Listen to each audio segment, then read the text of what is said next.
If you are sensitive for animals getting injured, I would recommend skipping this story. It's gonna get worse before we get better here. Am I the asshole for not wanting my boyfriend anywhere near my pets after what his parents told me? Throwaway account because my boyfriend also has Reddit, but he doesn't follow this thread. Just in case though. I, 24 female, have been dating my boyfriend, 23 male, for 2 years. We met at an animal shelter when I was looking to adopt my now 3rd dog. Our love for animals is what originally drew us together. We talked for several months before we started dating, and I met his parents pretty soon after we decided to make it official. We do not live with each other, but we do visit each other quite often. We have talked about it and agreed to give it more time before we take that next step. That time eventually came when we decided we should take the next step. I went over to talk to his parents while he was at work to discuss it with them. They seemed pretty happy about it, that we were finally talking about being serious. Everything was going well until I mentioned that I live with a few pets and that they would be coming with me. I have about 3 dogs, 2 cats, and a turtle. That's where their faces changed. They asked me if their son knew about them and if I trusted their son to be with them. It was an odd question, but nothing worried me more than the look they gave me after I answered their question. The mom told me that the reason they didn't have any pets was because their son would end up killing them. He would unalive any animal that he came across when he was in his teenage years. The father told me, quote, he wouldn't have a reason to do it, he would just do it and then throw them away. I was horrified. I could not wrap my head around it. They continued to tell me about all the pets they used to have. They said that he stopped when he was 17 and that they think he grew out of it. I simply thanked them for letting me know and left. I still love the man, but now I don't know what to feel. I postponed moving in together with the excuse that my lease ends soon and that I wanted to wait until then. He has asked to come over and I've declined, and the times where I have let him in, I've asked a friend to watch over my pets. He has asked about them, stating that he misses them. He has brought food and new toys for them, which makes me feel bad for not wanting him near them. When he does come by to visit and I can't find a babysitter to watch over them, I would keep a close eye on him, and I would actively go out of my way to keep my pets away from him. Ever since his parents told me, I lived with the thought that one day he would unalive them. He hasn't shown any signs of wanting to hurt them. He has been great with them, and my cat even sits on his lap when he is over. But now I do not want him anywhere near them. Am I the asshole? This is why you should cover your laptop camera, and if you don't have anything covered on it, get your ass up and cover it now. So y'all, this story actually happened recently, and it had me shook because I didn't know that it could happen to me. Like, I've heard some crazy stories surrounding hacking and people listening in on you, yada yada yada, but I thought it was a myth. Like, I thought it was a scare tactic. And y'all, what I'm about to tell y'all also happened at night, so I couldn't like scream, nor could I go and tell my parents because you know they would turn around and say that it's my fault and tell me to throw out my laptop, and y'all, that laptop was pricey. So this story happened 3 summers ago when I ordered my first ever MacBook. But you see, the only thing is that I got it refurbished to save money. This basically means that it was used by someone already, but they returned it in good condition and it's able to sell again. Now, I'm in no way saying buying a refurbished product is bad. I'm just saying, in my case, maybe that's the reason why this happened. Whoever had this laptop before me definitely knew what they were doing and did a little tweaking to it. So I'd say a week into using this laptop, I started noticing some weird things happening that I of course thought was a glitch. You know, because it's been used, but clearly it wasn't. Someone was attempting to watch me, and here are some creepy things that happened that made me realize that. So the first incident was definitely this person trying to figure out if whatever they did to this laptop was working on his or her end. Because I remember so vividly, I had a few tabs open, and when I went up to use the bathroom, I came back and all the tabs were gone. So originally, I thought it was just, you know, my laptop crashing. Because when I came back and noticed that, I opened the same tabs again, but nothing happened. But when I got up again and came back, they were closed. Gone. But you want to know what was really weird? A whole other app on my laptop was opened. So who could have opened it? A ghost? Because I know it wasn't me. But what really was the cherry on top was when I was taking a test at night, and during the test, when I wasn't touching the mouse pad, my cursor was moving on its own. So once again, I thought my laptop was bugging out, glitching, so I gave it, you know, a little love tap. I went like that, you know, I hit it a little bit. And as soon as I tapped it, it stopped. So I thought, tell me why, after I'm done with this test, my cursor starts moving on its own again. And at this point, I'm confused because it's like smoothly moving around on its own. So that's how I knew that this wasn't a glitch. This is when I immediately tested to see if there was someone hacking my laptop. So I ended up moving my laptop the other way to the point where it wasn't facing me, but I could still see what's happening with the laptop. And y'all, that's when I watched my cursor move all the way down to my launch pad, click it, then it moved to my camera app and clicked it, and that was it. Now here's where it got really weird. So when it clicked on the camera app, you know how there's a light that usually turns on to indicate that the camera is on? There was no lights. But mind you, I'm literally staring at my laptop with the camera app open that's clearly facing my wall. So that's when whoever was behind this hit the camera app. They didn't close it, they just hit it. So my heart drops, and I'm thinking to myself, have I been watched this whole entire time that I got this laptop? Like, I was literally getting hacked, and I watched as they opened that camera app and hit it from me to see. Like, what is going on? I then started to spiral with thoughts because I'm thinking to myself, yo, the amount of times that I got changed and my laptop was opened, facing me. So at this point, I'm sick to my stomach, and out of fear, I shut the laptop. And at this point, I'm thinking to myself, what am I supposed to do? Because what if I get blackmailed? Fast forward now, after getting my senses back, I decide to open up the laptop, but I cover the camera part with my finger. And as it's covered, I start looking for that camera app that they hid. I open it and I close it. So then I put 2 and 2 together, and I was like, okay, they can obviously see my screen. That's when I opened up my notes app and I typed, is someone watching me? Because me personally, I did not want to say it out loud just in case my parents wake up and it causes like a whole other thing. But y'all, right after I typed that, that's when my laptop shut off by itself. When I tell you I slammed my laptop shut and I flung it across my bed, like, fast forward now, I go to sleep literally with my thoughts running, thinking about all the bad possibilities that this guy could have been doing with access, or girl, could have been doing with access to my laptop. The next day, when I tell y'all, I hauled my ass down to the Apple store, told them what happened while having the whole top of my laptop covered with duct tape. So in short, after I begged them that I literally could not replace this because it cost, one, way too much, and nor could I buy a new one because once again, it cost way too much for a goddamn MacBook. They heard my cries. They took my laptop away for a few days. They did some tech shit. I don't know what they were doing. They ran some investigation. And when I got my laptop back, it was brand new. Ever since then, I've had my laptop camera covered, and you will never catch me without it covered again.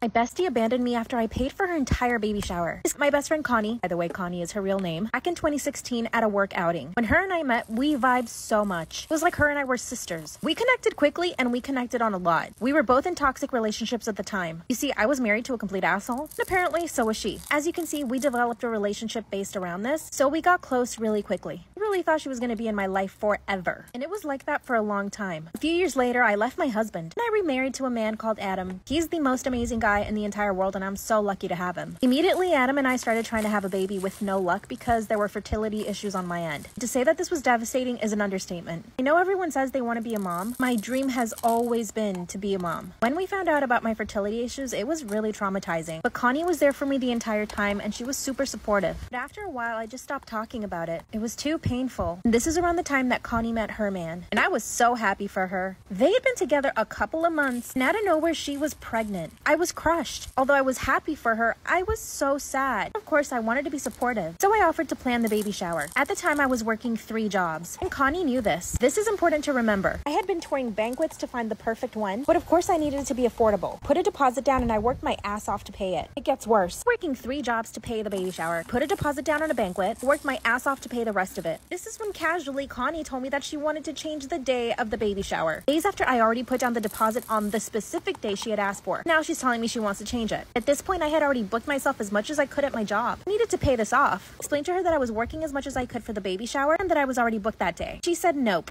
She wanted me to move around my entire day, and she wanted me to move around all of my clients for that day. So I agreed to changing it. I made sure to explain to her that I would be extremely late to the baby shower, but that I would still be there. After that, we never spoke about it again. The day of the baby shower comes around, and I'm late. First thing I do is give Connie a hug. It was a super cold hug. Suddenly, out of nowhere, Connie's sister-in-law comes up to me and asks me why I'm late. Told her I had clients and that I had to stop by to see my mom. And she says, fuck your mom. Never met this woman, by the way. Connie said nothing. I felt so disrespected and hurt. I wanted to fight her, but because I'm a classy bitch, I didn't. Even helped clean up after the baby shower. Connie never said thank you. The only time Connie reached out was to tell me that she gave birth. Weeks later, I go to her socials only to see that she had blocked me on everything. I'm happy we're not friends anymore. I got pregnant right after that. Husband and I had the baby and we moved to another state. Now I'm pregnant for a second time. She still has me blocked. By the way, that baby shower was beautiful. Even her mom told me so. Healthcare system.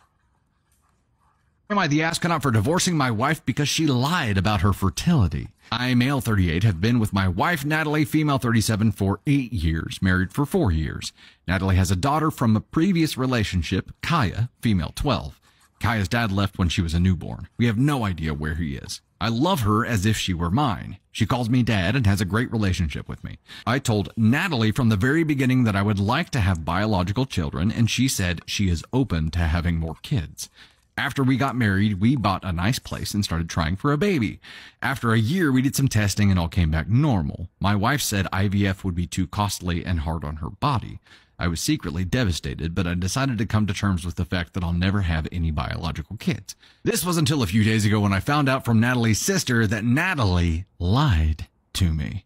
She and her sister got into a fight in our house, and her sister screamed, "At least I don't take pills behind my husband's back and claim I'm infertile. Does he know you terminated his baby?" I was floored. My wife kicked her sister out and started crying, saying she really didn't want another kid and didn't want to lose me.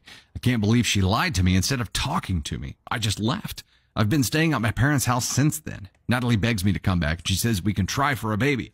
Kaya even messaged me to come back. My parents think I should just move on and give her another chance. Of course they do. She made a mistake and she apologized. AITAH for wanting a divorce for this. Additional info, I live in Canada. I'm pro-choice. I do believe women have the right to control their bodies. I had no idea she was against having more babies until a few days ago. She lied about wanting to have children with me. She chose to terminate a pregnancy 1.5 years after our wedding, and yes, it was my baby. She never told me. To answer another question, yes, she saw me devastated and upset when she told me we couldn't have a baby.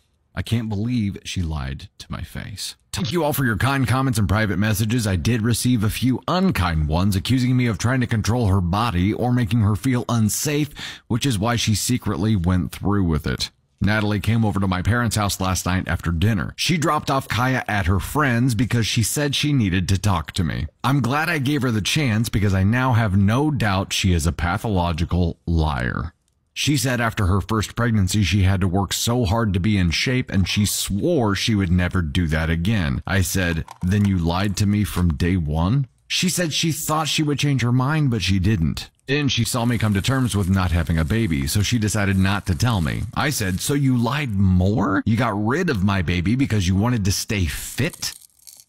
You didn't even discuss anything with me. How could you do that to me? I could be holding my baby right now and you stole that from me." She said she is sorry, but the good news is she still can. I said, "You are still lying. You still don't want a baby and you're only saying it so I stay. I don't even know what to believe anymore. I can't trust you, ever." She started crying, saying, "Kaya is so sad you left us because I can't give you a baby." I lost it. You lied to her too? Is this why she thinks I left? I told her it's over and to get out of my parents' house. She cried and cried. I'll meet with a lawyer this week to start the separation process. I'll send a text to Kaya and explain that I didn't abandon her and I will do anything to be in her life. I never legally adopted her, sadly. I can't believe that I blindly trusted her all these years. As for Kaya's dad, I have no idea where he is. She refuses to talk about it.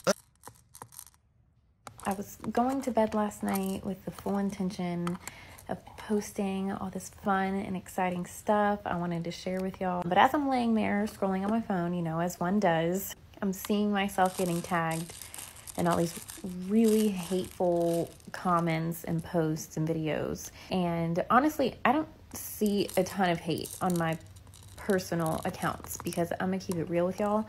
I have my comments filtered, and that's the way they're gonna stay because I want this space to be a place of positivity and uplifting where we could laugh and cut up. Like, I don't need to see the mean things people have to say about me.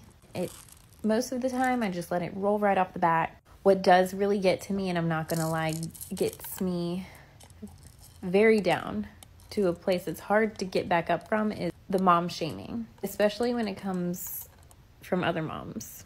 I feel like one of the only things I've ever done right in my life and do well in my life is being a mom and being a good mom to Autumn.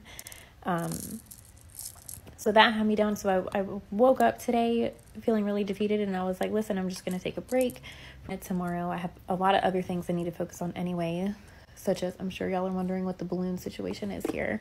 Celebrating Autumn's birthday this weekend. So I was like, okay, I've got plenty to do with that. So there were people coming in and out of my house, helping, you know, get set up for it because she's with her dad tonight. So I had this whole thing planned. She's going to come home tomorrow and be so surprised. But in doing all of that, someone left my door open in my house. And Y'all know I have 2 cats that are like my second and third children, and one of them got out.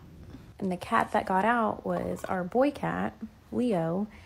We love them both equally and dearly, but Leo is like Autumn's baby. They are like this. Drop what I'm doing, and I'm walking around the neighborhood in complete shambles. Like, I looked a mess. I looked like a psycho running around, looking under people's cars, screaming his name, tears, boogers. Like, my hair, I kind of fixed it, but like it was giving very much like founding father, like young colonial boy. Like, I was on a mission to find our cat because I was already, you know, I know who I am and I love who I am, but sometimes when you read so many things about yourself, you almost start to believe it. So I'm already thinking I might just be the world's worst mother, but then I'm thinking I'm going to have to call Autumn and tell I lost Leo, and she's going to think I actually am the worst mother walking the planet. So I'm desperately walking around, doing laps around my neighborhood, trying to find him, and my neighbors see me, and Tiffany from Confetti Castle, who she was getting here around this time, and she jumped out of her van and sprung into action, and we're all on a search party to find Leo. And like, I was such a mess I couldn't even form a sentence, and everyone just kind of came to my rescue and really showed me a level of love and compassion that like I didn't even feel like I deserved today. At one point my phone dies, and I come back in the house, go upstairs to charge my phone, and I hear like a meow cry, and I'm like, Jesus, that sounds so much like Leo. He has to be close by. So I'm looking out the window. I'm like, is he, like, did he spin the block? Is he home? And then I'm like, wait, it sounds like he's in the house. So I look, and he, I guess, had gotten so startled from all the ruckus and people setting things up, he hid in my dresser and got himself stuck. So I get him out. When I tell you I squeezed him so hard, his little cat head almost came off. Today did not go as planned, and it did not start off the best. And I was feeling really down, but I feel like I needed something like this to happen to remind me of the goodness and kindness in the world, because these strangers, my neighbors, and other people that didn't know me showed me so much kindness. I'm just feeling super grateful, and I'm gonna enjoy Autumn's birthday with her this weekend and make her feel so loved and special and celebrate her. You need a vacation boyfriend. Okay, to start off, I was on vacation, on April vacation, and we were like at a beach town, and where I was staying was like, I think like around 1 minute walk to the beach. So like we were at the beach like literally the entire time. That's all we did there. So like on the second day I was there, I noticed this kid, and he was always kind of like alone. Like when he went in the water, he was alone. Like I didn't know if he had any siblings or like, yeah, or he could have just like been down at the beach like by himself. So on like that was like the second day where I actually like noticed him. And also for reference, like we were sitting here, like he was sitting like kind of over there. Like it wasn't like too close, but it also wasn't too far. So on like the third day, I'd say I was laying down and tanning, and he like accidentally kicked his soccer ball over to where I was. Literally sounds like it's from a movie. So he kicked his soccer ball over to where I was, almost like knocked down my water bottle that was like standing up in the sand, and he kind of like ran over it, and I kind of like sat up, like we kind of like matched timing. So then like I had my sunglasses on, I like put them on my head, and like he came over to me. Oh my god, literally this boy, like he was dreamy. So he basically looked like JJ and John B, like from Outer Banks, like literally mixed together. Like beachy hair, like so tan. So then he was like, hey, I'm like so sorry, like I shouldn't have done that, like let me just grab my ball real quick. I was like, oh no, it's okay. And then he was like, are you staying here? Like I seen you around. I was like, yeah, I'm on here on vacation. He was like, oh, me too. And I was like, oh, sick. And then he was like, I'm sitting right over there. And I was like, oh, okay. And he showed me where he was sitting, and it looked like he had like a little sister, and his like parents were there. And then he was like, I'll see you around. And I was like, yes, definitely. So kind of like where we're staying, there's like the beach, and then like like a little whiles down, like if you walk, like you can walk to like the town, and like the town has like just little shops, ice cream shops, like restaurants. So basically one of the restaurants that was there, me and my family were at, and what they had was they had like kind of like a bar like sticking out to like see like the town. Like you could sit at a bar seat and it was like looking out onto the town. So for time reference, this was around like 6 o'clock, I'd say. So like me and my family were eating there. So while me and my family were eating, this boy and his family walk by the restaurant, and like since like it's like an open restaurant, like I'm looking out onto the town, like, and it's like all open, like he sees me and I see him, and he's like, oh my gosh, it's you. And I'm like, oh my gosh, it's you. And he was like, maybe I'll see you around here. And I'm like, yeah. And so that means like, meaning like we should like meet up like and walk around the town together. Or at least that's what I was thinking. So, then my parents were just like, who's that? Like, just wondering. And they're pretty chill about that stuff, so I thought it would be like, I don't know, fine. So I was just like, I met this kid like at the beach. He was the one with the soccer ball. And they were like, oh, okay, fun. Like, just tell me when you want to go. So I was like, okay, like I'll finish and then I'll like go walk around. And like when I tell you, like I was literally following this boy's like every move. Like I was not following his boy, not like that. But like I was like, I watched what store he went into, like because we could see in the town because of the restaurant. And basically, like because of that, like I knew where he was going. So I finished eating and then I like kind of like ran after him. So he was kind of like in a store looking at sunglasses. So I like kind of like went right next to him and I like said, ooh, these sunglasses are so cute. And he was like, oh my god, like you know where I am. I was like, no. And we kind of like just like talked for a little bit, and then we kind of went out to ice cream, and he bought me ice cream. And then it was kind of getting late and like dark. But the thing is like it was right at sunset. Like literally, guys, when I tell you this, it felt like it was from a movie. Like I'm not joking. So then at sunset, we were like, oh my gosh, let's run down to the beach. So we literally are sprinting to the beach, like at full sprint. Like I'm not even joking. So we're at full sprint, sprinting down to the beach, and we like watched the sunset together. We're just sitting on the sand. Like it was a really cute moment. And because I only lived 1 minute from the beach, apparently he did too. Like, or not lived, but like we were staying 1 minute from the beach. Like he was like, okay, I'm gonna go. And I was like, okay, me too. I'll see you tomorrow. He was like, we should sit together at the beach. I was like, I don't know. But yeah, that's where I'm gonna end it off because I'm done getting. Do y'all want to hear about like some of the weirdest things I've seen in people's mouths? So I'm a dentist, right? And I always get patients that are like, oh my god, my teeth are so yellow, please don't judge me. And I'm like, I don't care if your teeth are yellow, I can whiten them, that's not the problem. Or like, oh, I didn't brush after lunch, ew. Like, that's fine, don't worry about it, you're here now, let's get to it. Because the things I've seen, they don't even compare. Now, of course, this is not going to be a surprise to anyone, but obviously I've found short, curly, coily hair between teeth, which we can all assume we know where it's from. But I think a little weirder than that was when I found rotting chicken in someone's mouth. Like it was actually a rotten piece of chicken. But moving on, one time someone came in, they were like, oh doctor, like I can't, like it feels so weird right between these two teeth. And you know, after some digging, turns out it's a piece of their toenail. Mold, I have found mold in someone's mouth. So that was a great discovery, but that doesn't top like as the most crazy thing I've seen, which is, and please brace yourself, the craziest, weirdest thing I found in someone's mouth was literally a maggot. I couldn't make this up. As healthcare professionals, we always see crazy things, but that doesn't mean we're judging them. I'm just sitting here recollecting things that I've seen.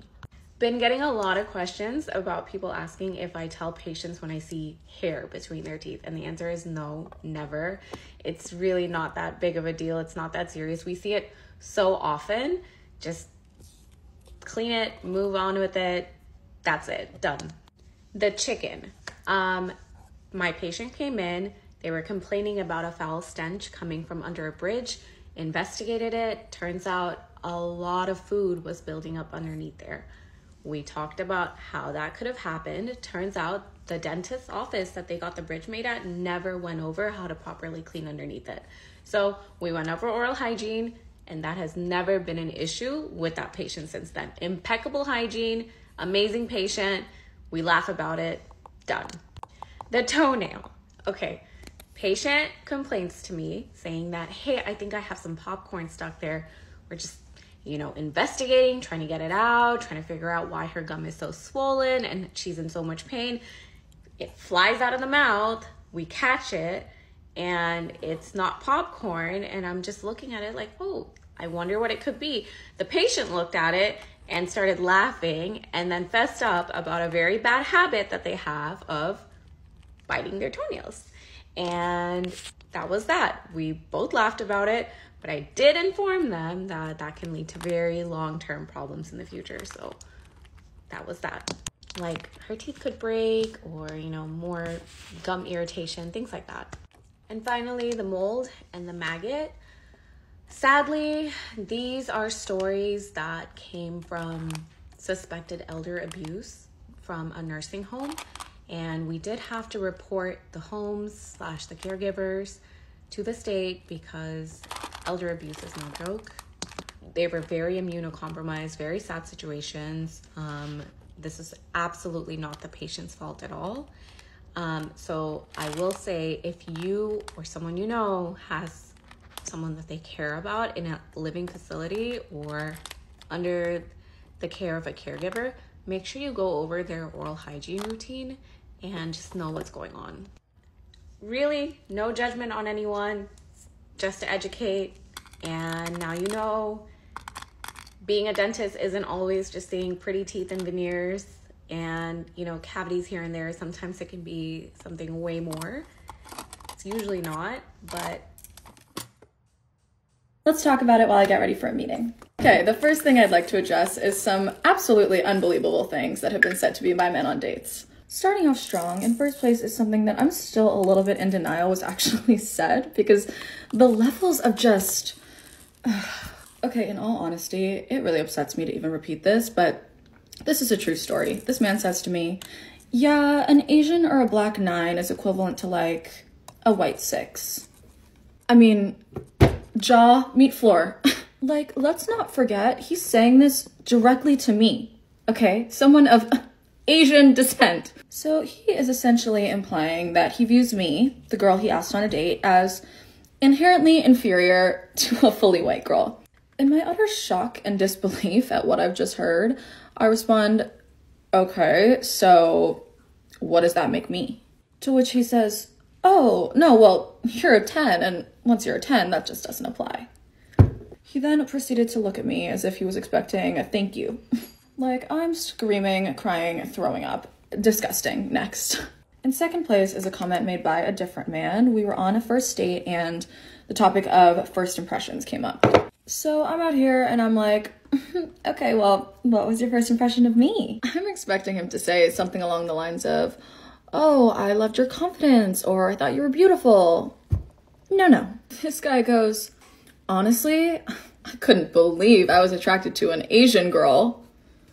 Like, bro, even if that was your first impression of me, have the wherewithal to lie. You guys might be a little bit surprised, but there was no second date. Okay, all lightheartedness aside, comments like these can be so just damaging and hurtful, and if you've ever also experienced stuff like this, I'm so sorry. It's not okay. I think the most upsetting part about all of this is just how casually these comments are thrown out. I can't tell you how many times I've heard people say things like, wow, she's so pretty for an Asian girl or for a black girl, and have clearly no awareness of how messed up what they just said is. I don't really know what the solution is to these sort of problems, but I just hope that when other people of color experience these things, they know that they can't speak. They know that that's so hard to say. They know that there's nothing wrong with them and it's the other person with the problem. There we go. That's what I wanted to say. All right, you guys, I'm all done and actually happen to be heading to a meeting with a badass Asian female CEO.